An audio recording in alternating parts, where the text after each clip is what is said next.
Bayangkan sebuah nama yang pernah mengubah peta sejarah India selamanya, kini bangkit kembali di tanah Bengal. Ini bukan sekadar isu, tapi sebuah kenyataan yang mengguncang publik.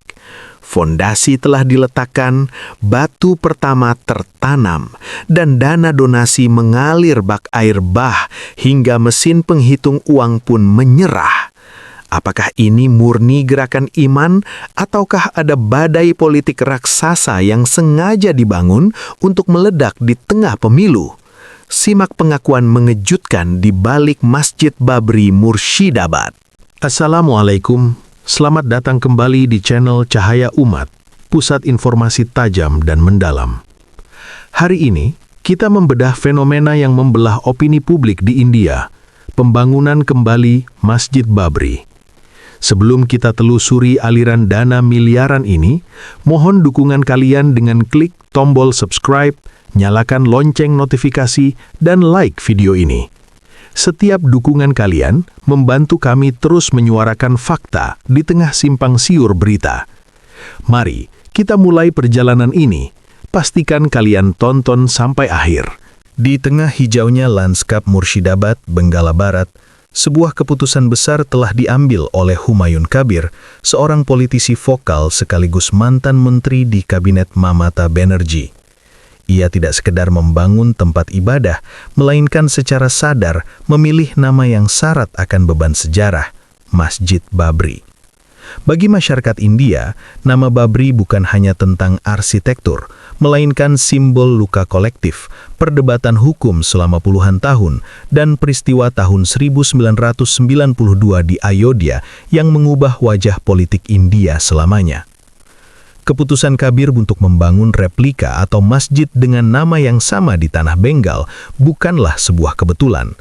Proyek ini dimulai dengan prosesi peletakan batu pertama yang sangat emosional. Ribuan orang datang dari berbagai penjuru, membawa harapan dan semangat yang meluap-luap. Di mata para pendukungnya, pembangunan ini adalah upaya untuk mengklaim kembali martabat dan identitas yang mereka rasa telah hilang. Namun, bagi pengamat sosial, ini adalah langkah beresiko tinggi. Nama tersebut memiliki kekuatan untuk membangkitkan ingatan masa lalu yang sensitif, yang bagi sebagian orang adalah perjuangan suci, namun bagi sebagian lainnya adalah pemicu trauma nasional. Lokasi di Murshidabad dipilih bukan tanpa alasan. Sebagai wilayah dengan populasi Muslim yang signifikan, Murshidabad menjadi lahan subur bagi narasi identitas ini. Humayun Kabir mengklaim bahwa masjid ini akan menjadi salah satu yang terbesar di India, sebuah mercusuar bagi komunitasnya. Namun, di balik kemegahan desain yang direncanakan, nama Babri tetap menjadi magnet kontroversi utama. Apakah ini sebuah monumen untuk mengenang sejarah, ataukah sebuah pernyataan politik yang sengaja diletakkan di jantung Benggala Barat untuk menguji batas toleransi dan keberagaman yang selama ini dibanggakan oleh pemerintah negara bagian? Dinamika ini baru saja dimulai, dan fondasi yang diletakkan bukan hanya semen dan baja, melainkan lapisan-lapisan emosi yang sangat kompleks. Fenomena yang paling mencolok dari proyek ini bukanlah desain bangunannya, melainkan bagaimana sumber daya finansial terkumpul dalam waktu yang sangat singkat. Segera setelah Humayun Kabir mengumumkan niatnya, sebuah gerakan penggalangan dana masif terjadi secara organik dan terorganisir. Video-video yang beredar menunjukkan pemandangan yang hampir tidak masuk akal bagi sebuah proyek lokal. Tumpukan uang tunai dalam berbagai pecahan, 10, 50, 100 hingga 500 rupiah memenuhi meja-meja besar di kantor panitia. Antusiasme masyarakat begitu luar biasa sehingga cara-cara tradisional dalam menghitung donasi tidak lagi memadai. Untuk menangani aliran uang yang terus datang, panitia terpaksa mengerahkan lebih dari 30 relawan khusus yang bekerja dalam jam kerja panjang hanya untuk menyortir dan menghitung uang kertas. Tidak cukup dengan tenaga manusia, beberapa mesin penghitung uang otomatis dibawa masuk dan dioperasikan di bawah pengawasan ketat kamera CCTV guna memastikan transparansi. Foto dan video yang memperlihatkan tumpukan uang ini menjadi viral, menciptakan narasi bahwa proyek ini didukung sepenuhnya oleh rakyat kecil yang menyisihkan penghasilan mereka. Donasi dilaporkan mencapai lebih dari 1,5 crore rupiah atau setara miliaran rupiah hanya dalam waktu 2 hari setelah acara pembukaan dimulai. Tidak hanya dalam bentuk tunai, teknologi modern juga berperan besar. Penggunaan kode QR dan transfer bank online memungkinkan simpatisan dari luar Murshidabad, bahkan dari luar Benggala Barat, untuk berkontribusi. Humayun Kabir sering membagikan pembaharuan tentang jumlah kotak donasi yang terisi, hingga 11 box besar yang penuh sesak. Fenomena hujan uang ini menunjukkan kekuatan mobilisasi massa yang luar biasa. Namun, di balik transparansi CCTV dan mesin hitung tersebut, muncul pertanyaan besar dari pihak otoritas dan lawan politik tentang asal-usul dana yang begitu besar dalam waktu singkat. Apakah ini murni kedermawanan warga, ataukah ada aliran dana besar dari kelompok kepentingan tertentu yang ingin memastikan proyek ini berjalan sebagai agenda politik yang lebih luas? Kekuatan finansial ini menjadi bukti bahwa proyek Masjid Babri Murshidabad bukan sekedar proyek lokal, melainkan gerakan yang memiliki daya dukung logistik yang sangat kuat. Mengapa sekarang?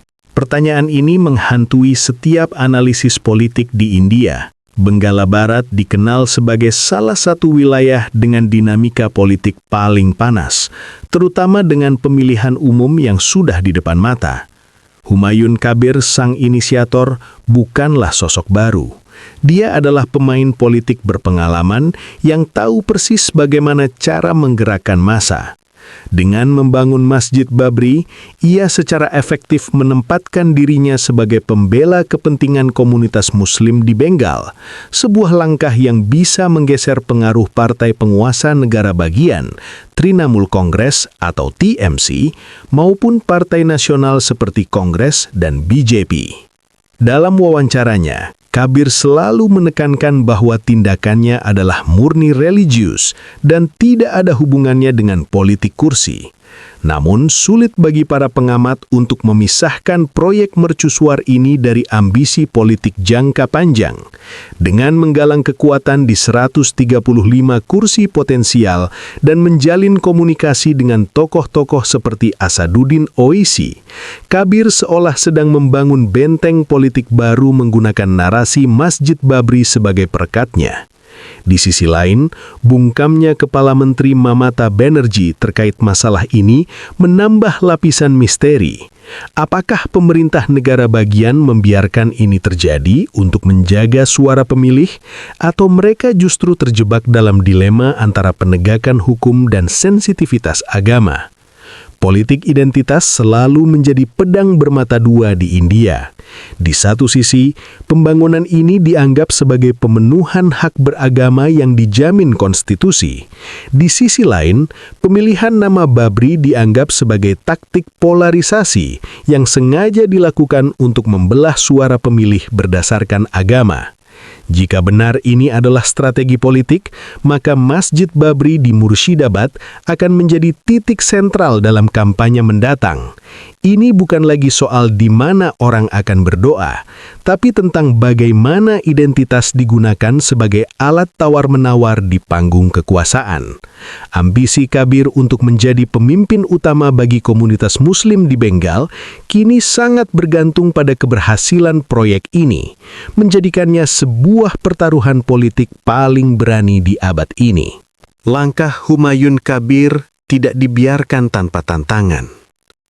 Reaksi dari kubu nasionalis dan BJP sangat keras dan penuh peringatan.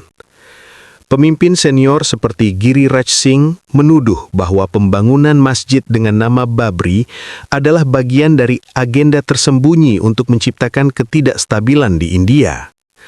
Mereka berpendapat bahwa setelah keputusan Mahkamah Agung yang final mengenai Ayodhya, membangkitkan kembali nama tersebut di tempat lain adalah upaya untuk menggali mayat lama dan memicu kemarahan publik yang bisa berujung pada kerusuhan seperti tahun 1992. Perdebatan ini bahkan mencapai tingkat parlemen India di New Delhi. Para politisi berargumen bahwa kebebasan beragama tidak boleh digunakan sebagai tameng untuk memicu provokasi sektarian. Ada kekhawatiran nyata bahwa jika proyek ini terus berjalan tanpa pengawasan, ia akan menjadi preseden bagi munculnya babri-babri lain di berbagai penjuru negeri yang hanya akan memperdalam jurang pemisah antar umat beragama. Beberapa tokoh bahkan secara terang-terangan mengatakan bahwa India harus bergerak maju menuju pembangunan nasional, seperti yang dicontohkan oleh tokoh-tokoh seperti APJ Abdul Kalam, daripada terjebak dalam memori penjajah atau sejarah konflik masa lalu. Selain reaksi politik, para pakar hukum juga mulai menyoroti aspek perizinan dan penggunaan nama yang sensitif tersebut. Pihak oposisi menuntut pemerintah Mamata Banerjee untuk bertindak tegas dan tidak membiarkan api sektarian membakar Bengal demi keuntungan elektoral. Mereka memperingatkan bahwa Bengal memiliki sejarah panjang tentang gerakan persatuan dan langkah Kabir dianggap mengkhianati nilai-nilai tersebut. Suasana di lapangan pun mulai menegang. Setiap langkah pembangunan dipantau ketat dan setiap pernyataan dari panitia masjid segera dibalas dengan narasi tandingan yang tak kalah tajam. Sejarah sedang dipertaruhkan dan semua mata kini tertuju pada Murshidabad, menunggu apakah hukum akan tetap tegak ataukah tekanan masalah yang akan mendikte jalannya peristiwa. Kontras yang terjadi di Benggala Barat saat ini sungguh luar biasa dan menggambarkan pembelahan yang mendalam. Hanya sehari setelah peletakan batu pertama Masjid Babri, sebuah acara keagamaan raksasa lainnya digelar di Kolkata. Pembacaan kolektif Bhagavad Gita atau Gita Path. Diperkirakan lebih dari 600.000 orang berkumpul dalam satu lapangan, menciptakan lautan manusia yang mendaraskan ayat-ayat suci. Pemandangan ini menciptakan dua kutub narasi yang sangat kuat di negara bagian yang sama. Satu sisi menggemakan nama Babri, sisi lain menggaungkan ajaran Gita. Fenomena ini menunjukkan bahwa Bengal kini menjadi panggung utama perebutan pengaruh ideologis di India. Humayun Kabir tidak mau kalah dengan acara Gita Path tersebut. Ia langsung mengumumkan rencana Quran Khwani atau pembacaan Al-Quran massal dengan target 100.000 peserta untuk menandingi energi spiritual yang ada. Persaingan narasi ini bukan lagi sekedar acara ibadah, melainkan demonstrasi kekuatan massa. Di satu sudut jalan, kita mendengar seruan semangat untuk membangun kembali sejarah Babri. Sementara di sudut lain, tokoh-tokoh spiritual seperti Baba Bageswar menyerukan persatuan Sanatana Dharma. Persaingan narasi ini membawa dampak besar pada kohesi sosial di Bengal. Masyarakat kini disuguhkan pada pilihan-pilihan yang semakin tajam. Di tengah hiruk-pikuk ini, warisan budaya Bengal yang inklusif seolah sedang diuji. Ironi lainnya adalah kondisi rumah Bankim Chandra Chattopadhyay, pencipta lagu Vande Mataram, yang justru terbengkalai dan rusak. Kontras dengan energi luar biasa yang dikeluarkan kedua belah pihak untuk proyek-proyek baru ini. Bengal kini berdiri di persimpangan sejarah. Apakah ia akan tetap menjadi tempat di mana keberagaman dihargai, ataukah ia akan menjadi pusat polarisasi baru yang permanen? Semua ini menunjukkan bahwa di balik bangunan fisik masjid atau pertemuan massal di lapangan, ada perjuangan besar untuk menentukan arah masa depan India yang sedang berlangsung di tanah Bengal. Kontras yang terjadi di Benggala Barat saat ini sungguh luar biasa dan menggambarkan pembelahan yang mendalam. Hanya sehari setelah peletakan batu pertama Masjid Babri, sebuah acara keagamaan raksasa lainnya digelar di Kolkata. Pembacaan kolektif Bhagavad Gita atau Gita Path. Diperkirakan lebih dari 600.000 orang berkumpul dalam satu lapangan, menciptakan lautan manusia yang mendaraskan ayat-ayat suci. Pemandangan ini menciptakan dua kutub narasi yang sangat kuat di negara bagian yang sama. Satu sisi menggemakan nama Babri, sisi lain menggaungkan ajaran Gita. Fenomena ini menunjukkan bahwa Bengal kini menjadi panggung utama perebutan pengaruh ideologis di India. Humayun Kabir tidak mau kalah dengan acara Gita Path tersebut. Ia langsung mengumumkan rencana Quran Khwani atau pembacaan Al-Quran massal dengan target 100.000 peserta untuk menandingi energi spiritual yang ada. Persaingan narasi ini bukan lagi sekedar acara ibadah, melainkan demonstrasi kekuatan massa. Di satu sudut jalan, kita mendengar seruan semangat untuk membangun kembali sejarah Babri. Sementara di sudut lain, tokoh-tokoh spiritual seperti Baba Bageswar menyerukan persatuan Sanatana Dharma. Persaingan narasi ini membawa dampak besar pada kohesi sosial di Bengal. Masyarakat kini disuguhkan pada pilihan-pilihan yang semakin tajam. Di tengah hiruk-pikuk ini, warisan budaya Bengal yang inklusif seolah sedang diuji. Ironi lainnya adalah kondisi rumah Bankim Chandra Chattopadhyay, pencipta lagu Vande Mataram, yang justru terbengkalai dan rusak. Kontras dengan energi luar biasa yang dikeluarkan kedua belah pihak untuk proyek-proyek baru ini. Bengal kini berdiri di persimpangan sejarah. Apakah ia akan tetap menjadi tempat di mana keberagaman dihargai, ataukah ia akan menjadi pusat polarisasi baru yang permanen?